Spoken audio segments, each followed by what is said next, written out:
Hopusti nyt, ne on justiinsa pihassa! Me menen piiluttamaan.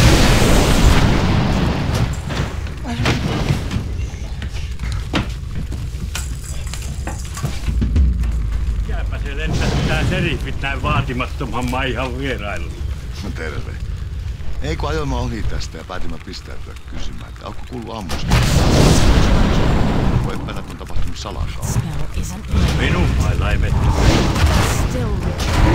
No, tarjoapa löytyneen huviksas kahvit köyhille poliisille. Totta, tällä tilalla on aina ollut tarkoitus tarjota vieraille. Mutta minäpä kerron tämän meidän tilan historiasta. Kattokaako se tämä Halonen ja sitten tämä Pelekonen. 1500 ja jotakin. Kun ne nousi tuota jokivartta ylös, niin se Halonen jäi tuohon Halosen niemeen. Ja Pelekonen jatkoi sitä ohi Pelekosen niemeen. Ja sitten tuli tämä Lötjösen Martti. Niin.